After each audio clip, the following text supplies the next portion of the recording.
Okay, I do hope everybody did get a chance to go. I have a sense that you all did. Is that true at all the tables? Okay, terrific. One more thing, feedback that we got a couple meetings ago was from a couple of our folks have been in many LC events is it would be great if we could introduce more of an artistic component into these meetings. And so in order to respond to that, and again, you never know how these things are going to work, some of you might recall that in the invitation that we sent you for this meeting, we asked you to consider bringing a collaborative art project that reflects in some way or another the message of convergence or the organization of convergence. And a number of folks did do some work. If you look way in the back there are a couple of cork boards, and there are various manifestations of art projects that indicate what convergence can mean to people and what collaboration means. And I know that all of you, particularly those who traveled in from out of town, probably had to check your projects. But if you did bring something, and we never know who did, please put it up in the back or put it back there. And if you would like to do something artistic over the course of the day, my granddaughter gave me her nursery school supplies. They are all in the back, and you can use those to create something during the day today. So feel free to let those artistic impulses go. We would welcome that. I'm going to ask Rob to come up here. Obviously, all of you, well, pretty much all of you, know Rob well, our founder and president. And Rob's going to catch us up a lot on what's been doing and bring us up to speed and really set the stage for the rest of the day.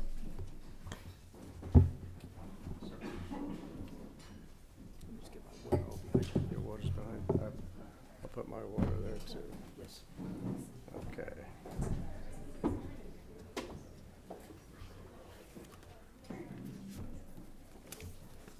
Well, good morning, everybody. Hey, Art.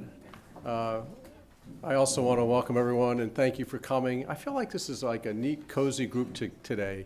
And even though a lot of you are new faces, I hope we're going to create a lot of relationship and really have great conversation, and we have a great program that awaits us. So thank you for being here. I want to welcome warmly all the new people. I also want to mention there's so many people here who come year after year and support us, and I want to just thank you for your ongoing commitment to the work. And I guess I want to start with that. We are, above all, an organization of relationships. And it's true in how we relate to our stakeholders. It's what differentiates us in the work we do. I think it allows us to create results not otherwise possible. I mean, you have to be smart, you have to know policy and everything else, but the key to our work is to create relationships of trust so people can actually speak and understand each other and get beyond their surface differences. And one of the things we want to do in these meetings increasingly, and this is based on your feedback over the years, is to make sure we create these relationships so that we're maximizing the give and take between us. So we have a lot of information to convey today. I hope you'll be excited about what you hear, but we want everyone to participate fully, whether you've been here for 9 years, as some of you have been, or you're at your first meeting. We hope everyone will feel welcome to participate. Kelly, feel free to sit down. Yeah. So she's getting ready for the closing standing ovation, I think. Yeah, it's funny, I was thinking about this morning. I looked up the Gettysburg Address. You know, Lincoln said, the world will little note nor long remember these words. And since that didn't turn out to be true for him, I wanted to be someone who said that it was actually true for. So that's what this remarks are about. You'll little note and long remember what I have to say today. But I want to just introduce the day, as Rich said, and give you a sense of where we're going for the day, and then provide some context about where we are as an organization. Obviously, we just had an icebreaker, which is listening to you all, trying to create some deeper relationships amongst us. You're going to hear in brief from 4 of our key projects today. Normally, we have a lot more project presentation, but they will be brief and meaningful presentations from our dynamic leaders of those projects. There's going to be an amazing panel this afternoon on Reentry Ready, Stephanie's project, where we have outside speakers coming in from around the country. We're really excited about that. I think it'll be a hugely impactful session for all of us. Jeff Weisglass, who does double duty on our board and now serving on the new Board of Education Reimagine. We'll brief everyone on where we are with that exciting project and where it's going, and we won't have a full report on them, but they are doing remarkable work, or they are doing remarkable work as we prepare to spin off Education Reimagine. And one of the things I wanted to mention especially is that all of you who've been here before already are ambassadors for us. The new people, we expect you to come and kick the tires, but we hope you will become ambassadors for us, and we're gonna have a special session to help you become even better ambassadors for us. And we hope, whether you get involved in Convergence or not, I think this will be very useful training for you to be an ambassador on behalf of any causes that you want to fight for and work for. So we hope that will enrich your day, a real kind of training opportunity. And we're also going to spend a little time today on a special campaign that we are launching as of today. You'll hear more about it. We've got 3 terrific co-chairs of the campaign who are here. Rich Korn is one of them, Kelly Johnson's here, and Linda Laurel is flying in from Houston this morning. I haven't seen Linda yet. So you'll hear a lot about that. So before I try to wax philosophical and sound smarter than I really am, I want to just give you a sense of what's going on at Convergence. You've got a written report for me in your packets that I know most of you commit to memory before you come to the meeting, but just in case you won't retain it all, let me just give you a sense of what's going on here. On October 2nd and 3rd, the Reentry Ready Project held its 5th stakeholder meeting, and there's only one more to come in December. We had a remarkable group of people who hear about it in depth.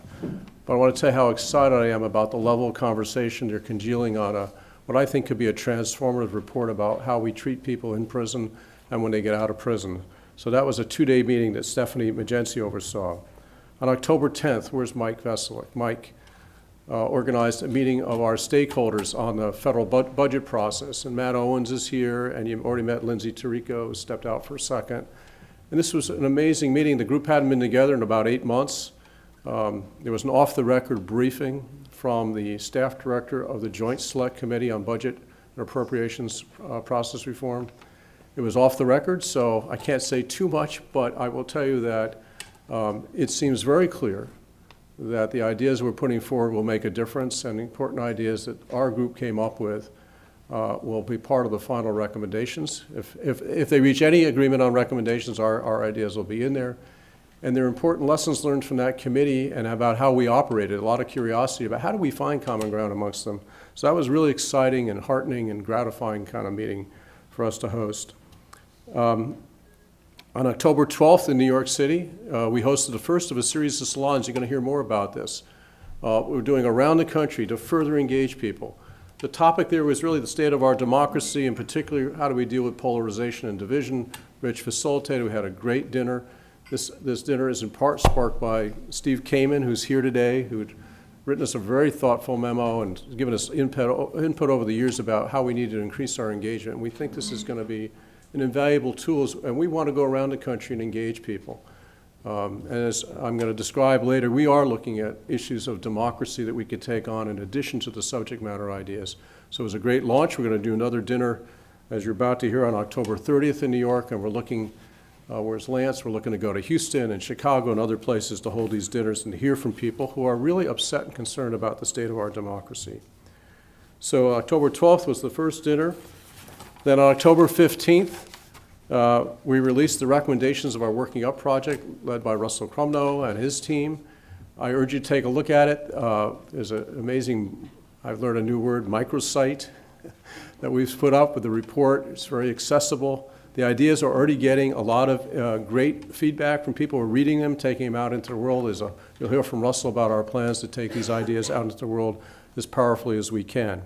So that was October 15th. That's 3 days ago. October 16th, in California, in Sacramento, and Amanda Brown is back from that meeting.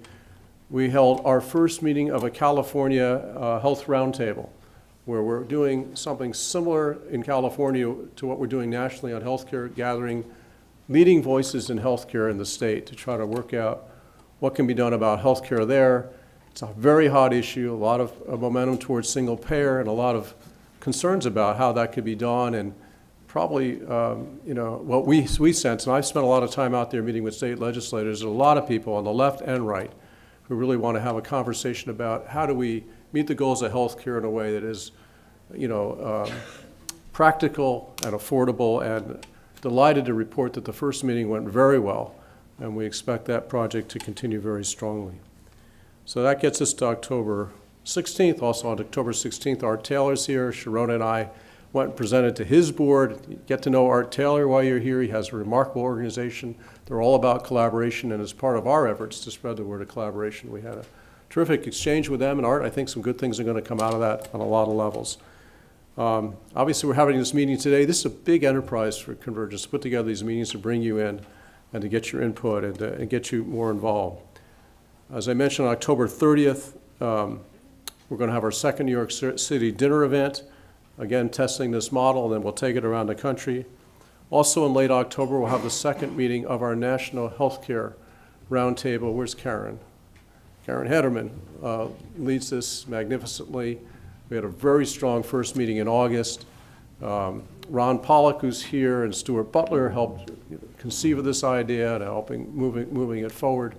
And it's, again, trying to have the conversation we need to have in this country. And I'll let Karen contradict me later, but I will simply say that if there's any table in the country gathering today that might potentially have the knowledge and wherewithal to reframe the healthcare debate in this country and redesign important elements of it, it's the table that Karen and her team have assembled. Very proud of it, and we also know it's ginger and fragile and difficult. So we'll keep you posted on that, and Karen will report more fully than I can today on that. And lastly, on October 32nd, which is actually November 1st, but I wanted to fit into the 1 month goal, we're going to host a unique dinner. We have long thought that as part of our multiplier, our projects require a lot of energy and time to put together. But the notion of having dinner discussions that build relationships of trust, get people wanting to work together, is something we really wanted to do, and Kelly Johnson on our board has suggested it for a long time. And finally, a bell went off when Stuart Butler and I were at a Hewlett Foundation meeting in June. We've built such trust amongst the groups that are involved in our budget process. Trust me, none of them agree a whit on what the budget priorities ought to be. We have American Taxpayers Union and Americans for Prosperity and the Chamber of Commerce sitting with the Center on Budget and Policy Priorities, Center for American Progress, the Food Research and Action Center. And so they probably really disagree on what we ought to do about the budget, how serious is the deficit and debt. But we said, okay, you all know each other, you like each other, work together. Let's have a conversation where let's see if we can get underneath and understand how each other thinks about these issues.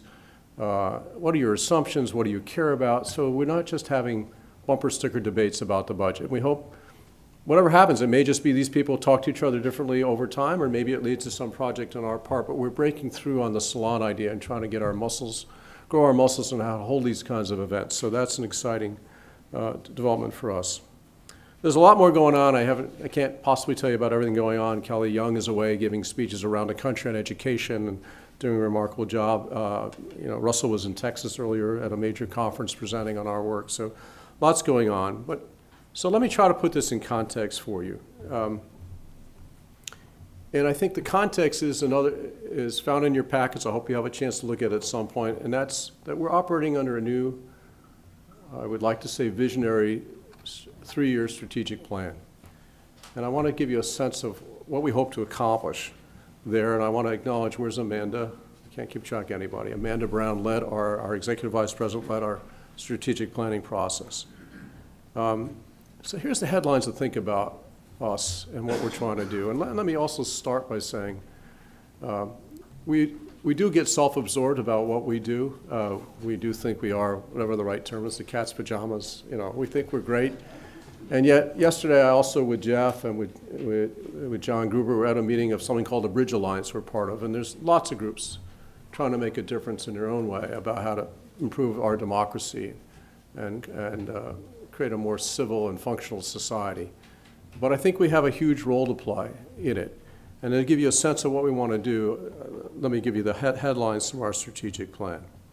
First, I want to point out that even though we've sort of operated this way, we've adjusted our mission statement Our mission statement used to mainly focus on, we're going to bring together people on major national issues, we're going to create trust, we're going to make a difference on those issues. No small task, and believe me, we are deluged with opportunities and challenges to do that. But what we've also learned, and I think you've heard me speak about it before and others, is that we now have learned a lot in 10 years, and we need to share that. And we're actually getting requests, even Lance Gilliam this morning mentioned interest in Houston for us to come down and do a training. So we put into our mission statement that we both want to do this work on big national issues, but we want to inspire and support other people to take this approach out into the world. So that's a big framing for us, that we're doing both, even though our bread and butter and our biggest priority is to make sure these projects we undertake are successful. So do take a look at that, and there's some ambitions we've established in the strategic plan that I won't go through. So within that, these are the main things we want to do. We want to finish strongly the current projects we have, and you're going to hear all about them. Some of them may last for a few months, some may last several years into the future, but we're committed that with all the investments of stakeholders and our time and treasure to make sure these projects make the biggest difference they can. And we've set the ambition that over the next 3 years, we will initiate 4 to 5 new projects with national consequence. We will focus on what we call the multiplier through developing materials where Sharona Schuster, right in front of right in front of my eyes, as my wife will tell you. That's how when I go to look for the scissors in the house and they're sitting right here, I don't see them. So Sharona is leading our efforts there. We're developing materials to help train and that other people can use. We're developing new partnerships. We're looking into the possibility of consulting and training. And as a sidebar, let me just mention one partnership that excites us, but it's very beginning, and would love to talk with a lot of you about this, is we've just gotten some funding to do something we haven't done before, which is to work with another group called the Rebuild Congress Initiative. A number of you for years have said, why don't you go work with Congress directly and try to help them get their act together better? And you know, in some ways I felt it was above our pay grade, but we may have an entry now with the Rebuild Congress Initiative because a number of bipartisan members of Congress have been convened who are really upset about the dysfunction in Congress. From far left to far right, they were worried about money and all the money you have to raise. They're worried about being primaried. They're worried about the fact they don't know how to cooperate with each other. So just know that we'll keep you posted on this. It's in development, but we're being brought in to help with that project, and that's an exciting, if you will, multiplier opportunity for us. So let me get back to the larger context. Strategic plan. Finish our projects strongly. Start a bunch of new projects. Multiplier impact. Increase our visibility. In a few minutes, I'm going to bring Adam Hodge up to tell you more about that under the leadership of Susan Jerrison. We really want to do a lot more with our communications, both to forward our projects out powerfully, but to also have people understand our larger message about collaboration and to also assist our fundraising efforts. So we're going to make that a major focus. We're also investing in our ability to raise money, and a key focus is financial sustainability. And you're going to hear about the special campaign, which is a big step forward. Our dear friend Kathleen Lair is helping us to guide us forward on that. And internally, we have other goals to continue to build out our board, build out the diversity of our board and staff, and make sure that we have a sustained career path with people at Convergence, because our model doesn't necessarily lend itself to that as we stop one project and start another. So we want to build some continuity in our career paths and make sure that our people who want to work for us have a long-term future with us. So that's what the strategic plan is about. Let me just read something that we said in terms of the context of our times and why this plan matters. We said, our nation's unsuccessful efforts to come together on issue after issue, healthcare, education, fiscal policy, immigration, gun safety, privacy, economic opportunity, and even civility itself, leave great needs unmet, the public frustrated, and confidence in elected officials at low ebb. We consistently fail to harness the power of all sectors of our society, government, business, nonprofits, and the public at large, to work for common purpose. Convergence's approach and proven track record offer great promise for achieving the creative and effective problem solving the nation needs. So that's really the context in which we're operating. So,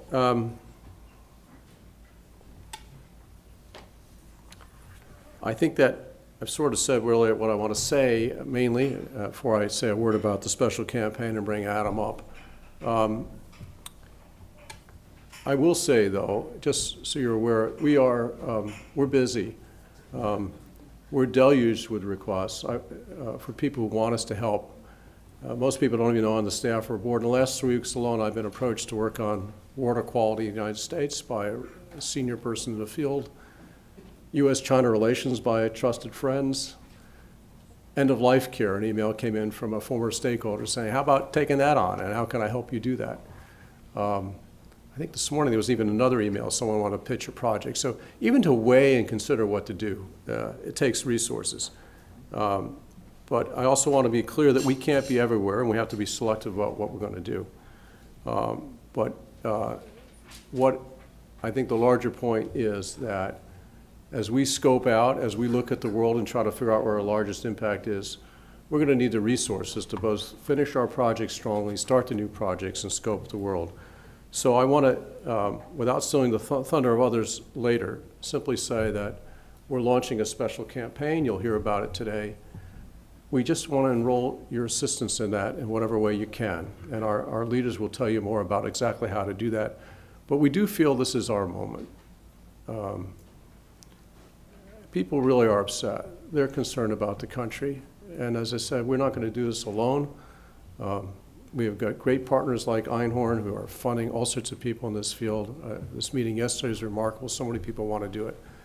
But in terms of understanding how to have people, how to get relationships squared amongst people, to have people who never thought they could talk or work together, I think we have something unique to offer the world, and we want to take it out in a big way.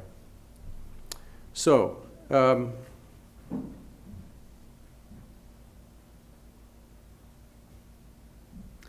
I scribbled some notes this morning on the train coming in, and I'm having trouble reading my own writing. But let me just say this is my final words, and I want to bring Adam up. I think, you know, what I really want to say from my heart to everybody is that people ask me, well, what kind of group are you? A policy think tank? Are you a process organization? What are you? And I think at bottom line, you've already heard me sort of say this in his remarks, is that we're a group committed to values about how human beings should treat each other. We're trying to apply that in the public sphere. And there's one lesson I want to just relate to you all, is that our experience proves time and time again that being civil and collaborative with each other isn't just about a matter of being nice. It actually is more effective. And there's no tension between being civil and collaborative and getting things done. What I've observed over the years, having worked in a lot of settings on Capitol Hill and elsewhere, is that some people are fiercely competitive, combative, adversarial, and they can be effective in doing so. And what that does is that it creates a culture of adversarialness. Is that a word? What's the right word? Adversity? No.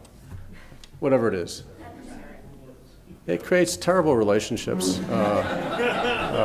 with people. Sorry about that. And it makes people competitive. It leaves them on edge. And in the short run, you know, maybe you get some things done, maybe you bully your way, but you leave people spoiling for a fight, you leave people damaged and injured. And there's this other way. If you create a culture of collaboration and civility, you can really get things done. So that's really what my ultimate message is. So let me call up Adam Hodge. And I'm happy, after all this is done, to answer some questions as well, see if there are. But let me call up Adam Hodge, who's been a wonderful ally and friend. I want to give you a sense of the scope and potential impact of our work on the communications front to have a greater impact and visibility. Adam, thank you for being here.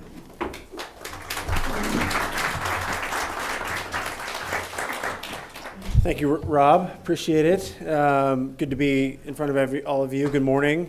I hope you're all having a nice Thursday. Also, thanks to Susan, who's been a great partner for us at SKD Knickerbocker in the time that we've been working together. We started in February, beginning of February this year, working through a grant from the Hewlett Foundation to help assist the communications work of the B3P budget project. And we jumped right in because they were working towards the launch of the report, timed with an event with the Center on Budget. And it was really just kind of all hands on deck moment, and we worked to try to both roll out the report, finish the press materials, and pitch it to the right reporters. Ended up getting an exclusive story about the report, and then tried to work and build relationships with reporters to try to advance the communications work and advance the substance in the report through different communications platforms. And what we saw in the very first meeting, and Susan and Rob and Mike encouraged us just to come see one of the stakeholder meetings on our own. And I walked in having spent a bunch of my career in politics, just blown away at the people who were actually in the room together at the same time, because you just don't see that in Washington very often. And it helped ground us, I think, in the importance of the work of Convergence and the work that the group was doing. And the more we got to learn about the work, the broader, that it was not just on the budget, but on a whole range of policy issues and challenges that the country faces. And it really kind of dovetailed with the work of our firm, which is much more of a sort of mission-driven communications and strategic communications consulting firm. And through that work with the budget, and it was really rewarding for us as a firm. We expanded our scope in June to take on the broader Convergence push and the broader Convergence work. And the more we got into the weeds of the work and developed deeper relationships with Susan and Rob and Russell and Tal and Mike, and we really got a good feel for the work that you do and the importance that it really does play.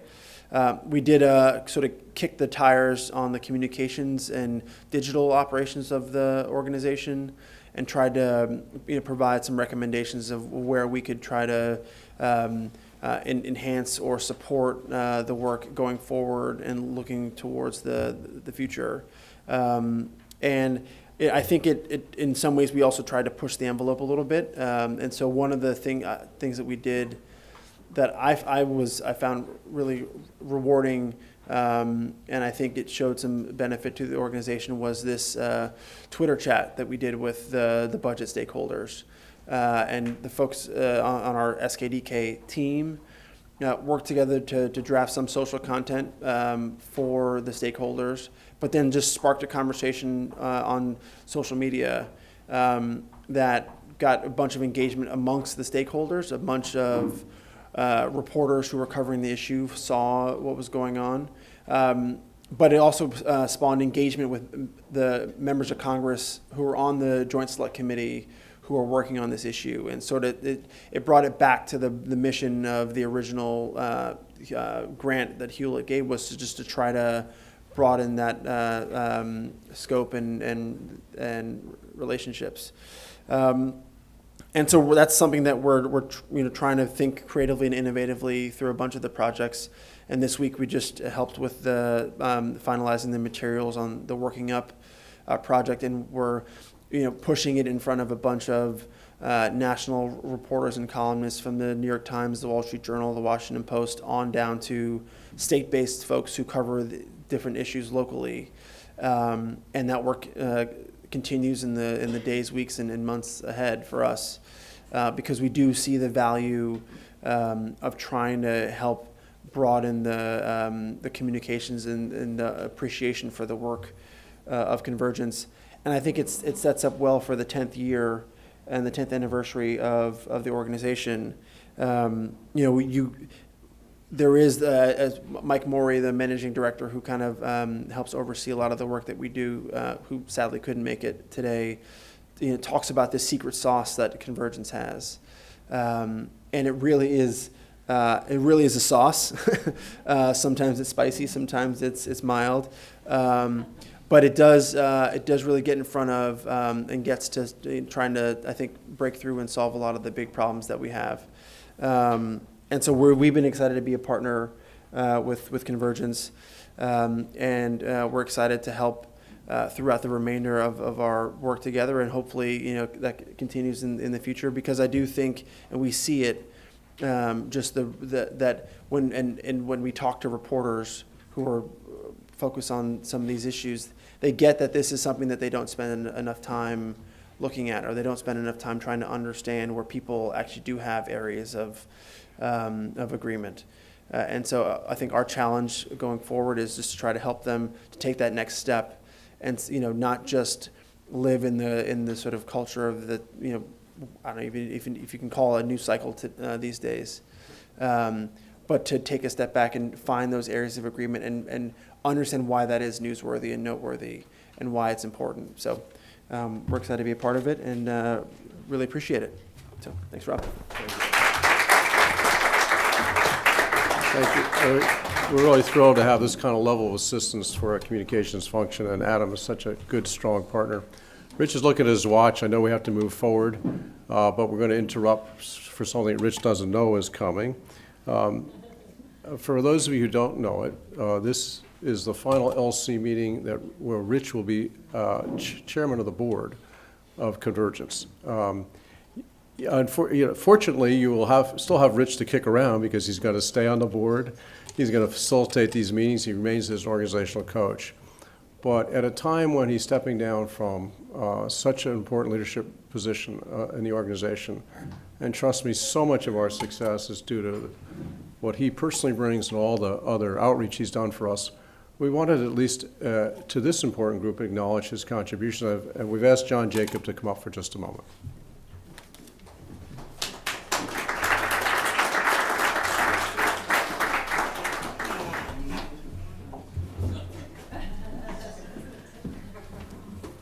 Thank you, Rob. Hi, everybody. So, you've heard that 2019 is going to mark the 10th anniversary of Convergence, and it's amazing to think that until March of 2013, Convergence didn't have a chairman of the board. It's quite something to think. However, and the story goes, and perhaps apocryphal, but maybe true. So Rich leaves the room. This is how I remember it, at least. He's been, so the meetings up until that time, basically led by Rob, facilitated by Rich. So Rich leaves the room, and someone thought that maybe it was time, given that it's March of 2013, that we actually have a chair of the board. Probably a good idea. So Rich leaves the room, and I think the reason I'm standing here today is because I said, well, Rich should be the next or the first chair of the board. And everyone's like, yeah, that's a good idea. So Rich comes back in the room, and we're like, guess what? He's like, what? You're the chair. And there might have been a little more formality after that. But that is pretty close to indeed how it happened. But I want to say, in seriousness, that although I might have been the person who first verbalized the concept that Rich Korn should be the chair of Convergence, I think it's that thought, that concept was front of mind for everyone in the room. On a personal level, and I believe that I speak for everyone that was on the board then and has served on this great board since then, that the humanity, the care, the humor, the attention to detail, the hard work that you exhibited during the board meetings and frankly every day as you travel across the country, as you meet, as you coach.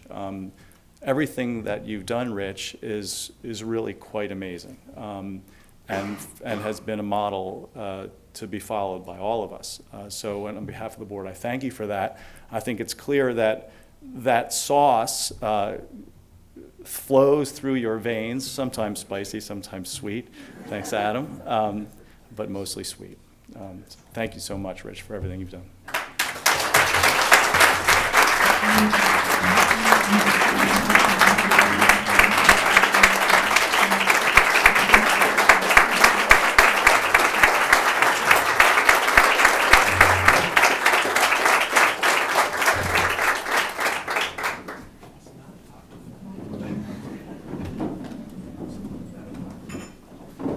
Are you introducing the next? If he's not too emotional, he's gonna so one little detail is that actually when we sent Rich out of the room, he wasn't even on the board. So, I was going to tell the rest of the story. okay, go ahead, do it. Yeah.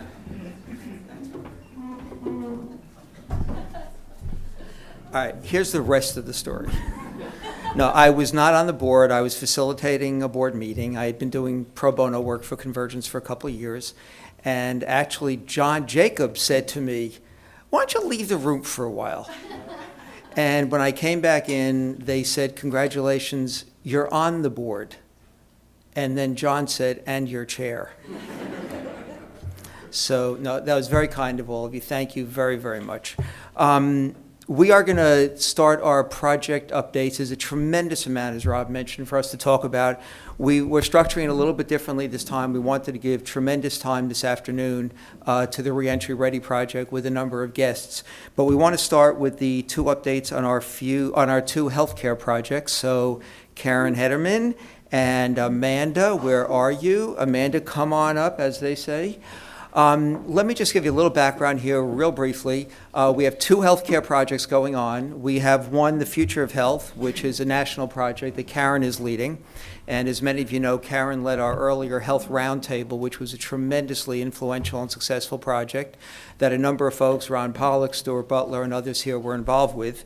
Amanda Brown is here in lieu of the project director for California Health Reform Initiative, Vicki Vinker, who's running that project out in California.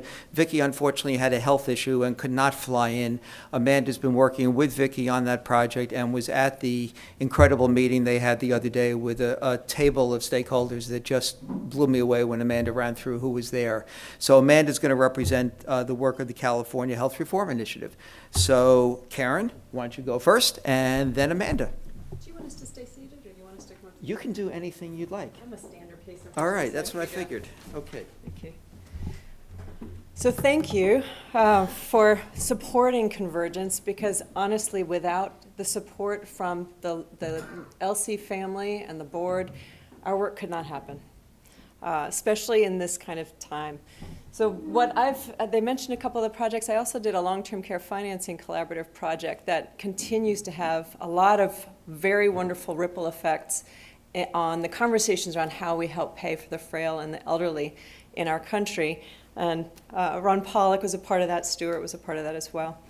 The current project, Future of Health, is different than the roundtable. For those of you who heard Ron and Grace Marie last year talking about the work of the Convergence Health Reform Roundtable, that work was within the crucible of the Senate budget reconciliation process, and it was very much focused on, can we forge a path forward in this time that feels impossible? Can we create possibility out of that impossibility?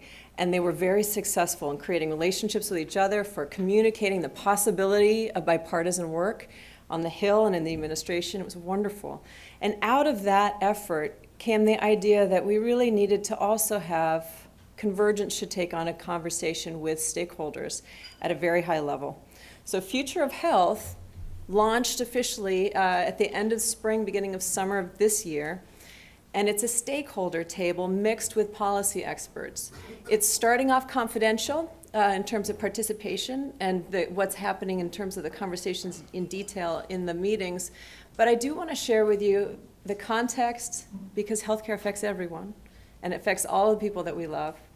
Also, I want to share with you, give you an idea of who our stakeholders are in terms of the way they think and where they're coming from, what they're worrying about. And then also some of the issues that we're dealing with. But first, we're going to start with context.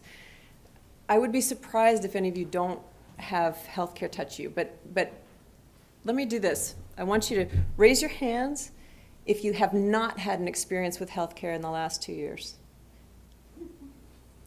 All right, see, everybody's affected by it.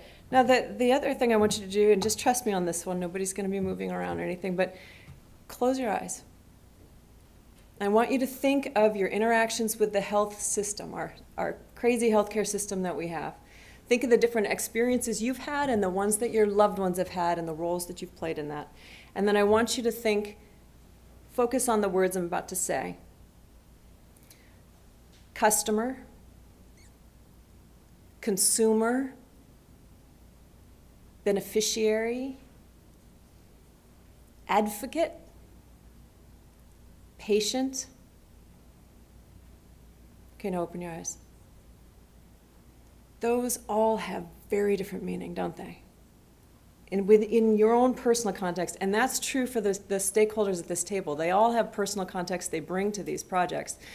The difference in who we have at this table is that you and many of us in this room, we don't have the ability to pivot a huge company that is a dominant player in healthcare, or a huge association that has all of the national membership in the healthcare.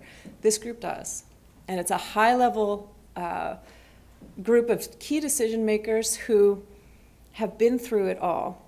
So what I mean by that is you remember the crucible from last year and all the craziness happening now. We're heading into midterms, and you can't turn the TV on or listen to a radio without hearing some of the pointing and blame. I'm going to run this through. We're going to talk about context just very quickly, and then I'm going to talk to you about some of the issues. Midterm elections, you open your paper, these are just some of the headlines from recent papers that we thought you might have seen. Healthcare is prominent in this election. And it's also prominent for all of the stakeholders and the advocates and policy experts who are working together, far left to far right in the future of health. There's also what you see, everybody's talking about costs and affordability in the papers, right? It's a very trigger issue right now, and everybody's blaming each other at the national level. And one of the things that is very true of healthcare and other industries is that we go through these cycles of who we're demonizing at a certain time, right? Last fall, it was insurers. The insurers were the bad guy. Early this spring, it was the hospitals. The hospitals were the bad guy. Right now, pharma's getting it, right? And it's both the drug manufacturers and the benefits managers, what they're called PBMs. So the blame game in the public sphere for the people in the future of health, they have to deal with their public professional work on a day-to-day basis, which is all wrapped up in this stuff. And then they also are choosing to carve time out of their day to come try to find agreement together across a very, very hot issue. And to put that into the mix, we also have incredible uncertainty across all of the branches of government when it comes to healthcare. If you think about executive branch, congressional, the legislative, the judicial branch, all of them have a lot going on in healthcare. And all of the people at this table are dealing with different aspects of this, and some of them all of the aspects of this at a given time. So it's part of what they're thinking on a daily basis, but it also has to do with this feeling that they all have, a weariness. Some of them have been doing this for 50 years, fighting the good fight, and from their different perspectives. The common theme from our first conversation was a lot of people really feel like Sisyphus, doomed to roll that huge boulder up the hill for eternity. It's hard. So the fact that they're willing to come together and try to create possibility out of impossibility is enormous. And it should be inspirational, and it should be an optimistic, wonderful thing that I want you to take away with when you leave today. So this is another issue. It gets a little technical when we start talking about vertical mergers and all of the things that are happening right now, but the consolidation happening at all levels of healthcare is enormous. And there's a lot of question marks, even with these visionary leaders across everything else. What does this mean for what healthcare is now and what it should be? When you're trying to think about this vision of what an improved future system looks like, you have to start with, does everybody agree about what it is now? This is another big issue that people talk about when you think about where you get your healthcare coverage. Most people in this room, if you're statistically average, most people in this room get it through employers. Not everybody, most people. And that's true for the whole United States too. Over 60%, lots of people count it different ways, but more than 60% get their coverage through their employer. There's a big question mark about, is that going to be what happens in the near future, or is that changing? And there are different ideas around whether it's changing or whether it will always be an employer-dominated employer portal for all of us to receive, or most of us to receive our health care. So that's the context. And I've given you a little bit about the stakeholders. I'm going to quickly tell you, that personally there's a lot of diversity at this table too. It's not just far left to far right. Often when you think of CEOs of big companies and powerful advocates and consumer advocates and the policy experts, you think they all come from an upper middle class or an affluent background, and that is not true with this table at all. We have diversity on every front you can imagine. People of faith, agnostic, atheist. We have people who came from very impoverished backgrounds, people who come from very affluent backgrounds, all different races. We have a great diversity, especially for the healthcare field, which is not known at the leadership level for being highly diverse. It's an amazing group of people. So those are context and stakeholders. The one other thing I want to talk to you about, just very briefly, and then I'll switch over to Vicki and we can go into questions afterward, which is that the issues that these guys are talking about, without breaking any confidences, I can say they are the issues you think about every day when you think about healthcare. They're no different, and a lot of the struggles that are happening on everybody's personal level, that's what these big companies are struggling with too. They're trying to see the future in a way that's visionary for their company, but also trying to understand how all of these different pieces we were talking about fit together and how they can forge a positive path forward. So that's the other theme that came out of this group getting together in the first place, and also our first meeting, was simply that they differ on how to get there, the means to get there, but every single one of the folks involved in this group believe that everyone should have affordable coverage, good coverage to health care when they need it and where they need it. The question is how, and can we come to agreement around that? So in a nutshell, that's me at the national level and this fabulous group of the future of health. I'll turn over to Vicki to talk about California.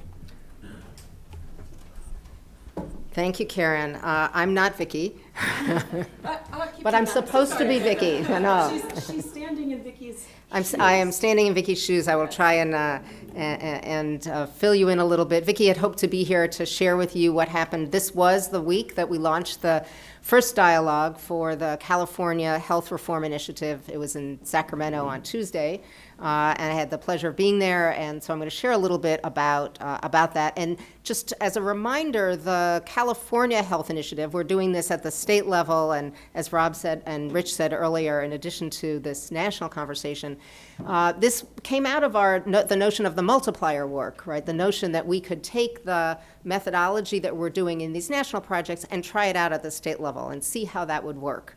So it's a project, sort of straddles our project work, but it's also an outgrowth of the multiplier, the commitment we have of trying our methodology in some other contexts. So Vicki had hoped to be here, but wasn't able to, so I'm going to share a little bit, and she and I thought it would be helpful to have a little bit of the context in California. Karen gave us a lot of the national context, which of course affects California, as it affects all of us, but there's also some state-specific context that is the frame in which the dialogue in California is taking place. So one piece of that is the ACA Medicaid expansion that California took tremendous advantage of, has created what some describe as perhaps the most successful exchange in the country, and has reduced the numbers or the percentages of uninsured from 17% to 7% in just 3 years. So tremendous progress in terms of coverage. Also in 2017, the California legislature took a stab at a single payer bill. So that didn't pass. It passed in the Senate, but not in the House. It wasn't funded. But that's a big context in which the conversation about health coverage in California is taking place. There continues to be discrepancy in healthcare service delivery between urban and rural areas. And despite California's reputation as being a state with progressive values, the negative health burdens on poor people and people of color are significant. So when we think about strong health and quality outcomes, it's really not for everyone, it's for some groups. And as a result of that, there's a growing interest in health equity and in the social determinants of health. And as Karen said, is also expressed in California, is this increasing consolidation in hospital and insurance markets, physician practices, and an increasing share of practices owned by hospitals is another part of the context in which the conversation is taking place. So there's some that are interested in following California. The question about whether California is really leading the way, there are lessons that we think all of the states will learn from looking at California. A couple of indicators of that are the National Journal Health Affairs was so intrigued with what was going on in California that they dedicated their September issue to what's going on there. And in a conference that took place just days ago, the editor of the journal raised his skepticism about whether really California is a place that we can learn from, but then also said in the context of putting together this magazine and doing the research involved, he became convinced that indeed California has a lot to offer the rest of the country, and people are looking at California to see what they can learn from that context. The election is obviously an enormous context as well. Jerry Brown is a national figure. We're going to have a new governor in California. Gavin Newsom has been talking a lot about health care in the context of the race. And in all of the election races, state level governors and legislature and so on, health care is a huge topic of conversation. And there's a health reform council that's being established in 2019 with appointees by the governor and the state. And so this is clearly going to be a body that's going to help advance the conversation in California, and Vicki is already talking to the folks that are involved in putting that together. The conversation about healthcare is not new. It's been around for a long time. There's this whole set of other conversations that predate the one that we're putting together, as well as the Health Reform Council. And there's some people that have been having these conversations, a core group of stakeholders, some of which are in our room, many of which are in our room, for 20 or 25 years. But the notion is that they have not done that conversation in the convergence way. There's been a lot of position taking and sort of adversarial back and forth, but not the kind of process that we're bringing to it. And for all of those reasons, we really think that our process is the right one at the right time. So a little bit about our first stakeholder meeting. First, we had an amazing collection of leading voices in healthcare from across all the sectors that came together for this first conversation. We're still putting together the table. There are more that are going to be coming to our second meeting, but it was really an amazing group that are the voices that are needed to take action on healthcare and to make progress. And they came together with a vote of confidence that they trusted this process to make a difference. So we're very proud of that, and Vicki has just been an amazing leader in putting that table together. They had a robust, engaged conversation about what they would like to see the health system in California look like. And this is a glimpse, a little bit, of some of the topics that were raised during that first meeting. So clearly the equity of financing healthcare and including a patient affordability. Another set of issues had to do with quality of healthcare delivery, quality of benefits, quality of coverage. And the question, and Karen alluded to this as well, of the degree to which healthcare delivery should be patient-centric. So that eye-closed exercise she asked us to do, we did a version of that, right, as well, because it was a conversation about that at the California table. There was a discussion of equitable health outcomes and the distinction between equitable outcomes and equal treatment, not necessarily the same. A recurring issue throughout the meeting was coverage of the undocumented, big issue in California as it is elsewhere. And a discussion of aligning incentives in healthcare system with the goals that the group is developing. And an interesting note as well was there was a comment that the context for the debate is really different. Many people have been in this for 10 or 20 years, but that the ACA has created an expectation of coverage so that the conversation starts from a very different place today than it did for those that have been involved for so many years. So that's a little glimpse of what we did, and again, it's just the start, but it was a tremendous first meeting. Okay, thanks, Amanda. We have time for some questions. Anything you would like to explore a little bit further with Karen and Amanda, and we're also going to have an opportunity for some further discussion at lunch for those of you who have a deep interest in the healthcare issue. So any questions you have for either of them? Susan McGee, you got a mic over here? No, but I can speak loudly. And this is coming off the top of my head. Here it comes, Susan. This stuff a long time. The delivery system of healthcare in this country is broken. the cost that we pay for health care are outrageous. And the system, while it's fabulous that more people are covered, Medicare has there are all these folks gaming the system, and they know, everybody knows that, but they have no, a friend of mine was running the state of California, they couldn't stop the fraud. And when I talk to people who are in positions like the head of human resources in the state of Washington, there's apparently a company in Utah that provides very good health care at reasonable prices. And I said, then why don't you just set that up? Our employees don't want to change. I don't know how you get around any of this. And in California, everyone wants free health care by the state.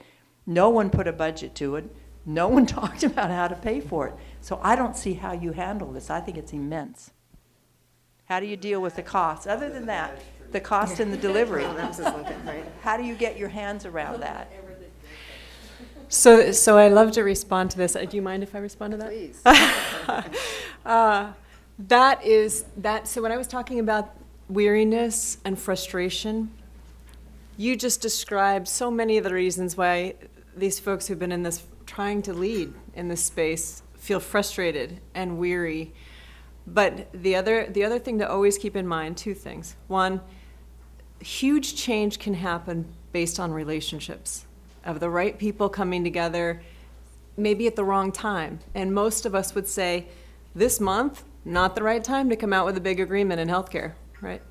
But the right people thinking about how, when the time is right, to move healthcare toward a better place.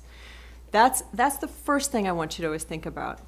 And that is happening. And it's not just in our group, but I do think that, like Rob said earlier, I think this is the right group of minds and hearts to come together. The other thing to keep remembering always, and I believe this for all of Convergence's projects, or I wouldn't be working in them, is that the only way to eat that elephant is one bite at a time, one bite at a time. And with something as massive as the healthcare system, and even that phrase means so many different things to so many people, right? Something as massive that you don't want the whole system to turn on a dime. It's too big, and the impacts are too great for that kind of a change. So that one bit of a time of eating that monstrous topic, it's the right way to go. So take that as positive. I would also be very encouraging. I know everything in the, there are all sorts of studies that say that your papers and your media and all of that, we don't read what isn't scary to us first, because we always gravitate to what's dramatic, what's scary, because we're trying to protect ourselves. That's our natural inclination. But there's a lot of really good things happening too, and there's a lot of focus on affordability and coverage, and it's all the way across the spectrum. And again, there are different perspectives on the means to make things more affordable, the means to make sure that everybody has meaningful coverage when they need it for the healthcare that they need, and that they can get that healthcare. But that common vision and importance, it's all the way across the spectrum. And you'll see it tends to be hidden. But you'll see those positive bits of news. Actually, this morning flying in, there's one little tiny thing that came up. Pharma put out this little release. There's been a lot of push on pharma for the transparency of their drug pricing. Okay? So their board came out, and this morning there's this little release saying the board has a resolution that was passed and that all of the member companies have agreed to, and this doesn't have anything to do with our work, but to make their prices transparent in response to all of the issues with television advertising. So it's not that the companies aren't thinking about it, it's that they, just like all of us, are grappling with the enormous complexity of the system. And good change is happening. Especially coverage and affordability will remain, in my opinion, the hotbed places, because nobody feels like we've solved that yet. Amanda, anything you want to add to that? No, I'm good, thank you. I'm just gonna keep calling her Vicky, and we're gonna put her on the hot spot. In one approach to transformation, whether personal or group and organization, called systems thinking, we look for interventions and levers. You can hear me, right? Use it. Use it. Okay. So my question is, What would be one lever that you see that could help the constellation of the healthcare situation start to shift in a positive direction? Vicki or Amanda? Not Vicki or Nick. Did you want to? No. I think she was aiming, no? I'm happy to, but. Yeah, it looked like you were about to. All right. I come from a science background, and I believe strongly that when you have people of goodwill, and I do believe all of these people involved in both of these projects are people of goodwill and great vision, if they share a common set of facts about what is, it's a whole bunch easier to come to a shared vision about what should be. And I do believe that there are some pretty significant differences between the way our leadership in healthcare sees what is. So that, I believe, is a starting place that has to happen. If we can come to a shared understanding of what's happening in the near term, sort of the what is of the healthcare system now, it's a lot easier for these people to come to a vision, shared and core elements of agreement that unify around what a better system looks like. If we can do those two things, there's a huge opportunity for improvement. And I believe we can do that. I really do. Amanda, any comment from you? And then we're going to take a break. Yeah, I And think again, we can continue this over lunch. I would just add that I think what you said, Karen, is absolutely right. And there's an issue when the issue that you're dealing with has been sort of intractable for so long, and groups have come together, core groups of stakeholders have come together time and again and not made the progress that they collectively aspire to make. There's a little bit of a hump you have to get over before you can get into a conversation that's productive. So I think that's part of our challenge, and I see it, at least in the glimpse I had in California, that we had an amazing group of people, and a subset of them knew each other pretty well because they're day-to-day adversaries in Sacramento, in the capital, and they have a pattern of interaction with each other that they know. They can speak, they know each other's speeches. They said that. And so we're not starting from a tabula rasa. We're starting from a history of sort of a way of behaving and interacting and tackling an issue that hasn't gotten us where we need to go. And so we have to take that into account. I think that's one of the levers, is understanding what's been the dynamic and kind of getting over that in order to have the conversation we need, and also bring in some others that can inform it and maybe move it ahead in ways we haven't before. That's a great observation. Can I ask a follow-up? Can we hold it till lunch? Because there's going to be a whole table dealing with this, if you would, Kelly. Two things before we take a break. One is very important for a 501c3, a nonpartisan organization. Karen's comment about eating the elephant one bite at a time Was not political. You can eat donkeys, elephants, you can eat a lot of things. That's just, we're protected. Whereas our John Jacob, as Aiken comes from, we're good? All good. All good. Okay, second thing is, I neglected to mention, I will be succeeded as chair by my colleague Jean Molino, who many of you know, who was on the LC and has been on the board for probably about 3 or 4 years now. On January 1st, Jean is just not only an incredibly capable individual, she's the general counsel of McKinsey. So comes with a level of experience, expertise, and sophistication that will be just phenomenal for the board going forward. So we're really excited about that. Jean is traveling today, which is the only reason she's not here. Okay, we're going to take 15 minutes. I've got between 11:45, 11:50, 15 minutes. Then we're going to hear from our other two projects before we talk about the special campaign. All right, so go, 15 minutes.